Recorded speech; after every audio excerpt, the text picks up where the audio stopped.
Ya, kita beralih ke informasi selanjutnya. Bali menjadi salah satu proyek percontohan program pendistribusian LPG 3 kg tepat sasaran pada bulan Maret mendatang. Dalam program ini warga miskin dapat membeli LPG 3 kg lebih murah dengan menggunakan kartu khusus. Tingginya konsumsi LPG bersubsidi yang setiap tahunnya mencapai 6 juta metrik ton lebih membuat pemerintah dan Pertamina perlu mengatur pendistribusiannya supaya lebih tepat sasaran. Mulai bulan Maret mendatang, keluarga miskin akan mendapat harga LPG 3 kg lebih murah dengan menggunakan kartu khusus yang sedang dipersiapkan Pertamina. Sementara bagi warga yang tidak tergolong miskin, masih dapat membeli LPG 3 kg dengan harga non-subsidi.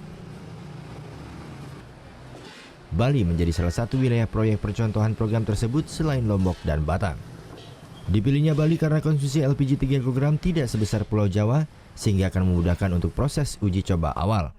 Dengan program LPG tepat sasaran ini, Pertamina berharap warga miskin yang menjadi prioritas pendistribusian LPG bersubsidi benar-benar dapat menikmatinya. Yang kita ingin adalah tepat sasaran, Mbak. Gitu. Yang terjadi selama ini adalah masyarakat yang tidak berhak tapi menggunakan. Nah, itu akhirnya masyarakat yang berhak tidak mendapatkan. Itu yang tidak adil. Nah, jadi kita merapikan bersama dengan Dirjen Migas nanti dari Pak Dirjen dan jajarannya mengasih kepada kita data ini loh 26 juta rumah tangga miskin yang berhak mendapatkan subsidi, baru kita koordinasikan sama-sama di lapangan.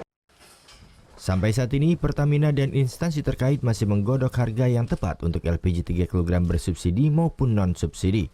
Pertamina sangat berhati-hati dalam menentukan harga agar dapat terjangkau untuk semua lapisan masyarakat. Pertamina meminta warga tetap tenang menanggapi berbagai isu harga yang sudah beredar karena sampai saat ini belum ada keputusan final. Program LPG tepat sasaran ini juga otomatis akan meminimalisir tindak kejahatan pengoplosan karena harga subsidi hanya diperuntukkan bagi warga miskin. Muhammad Hasanuddin melaporkan untuk NET.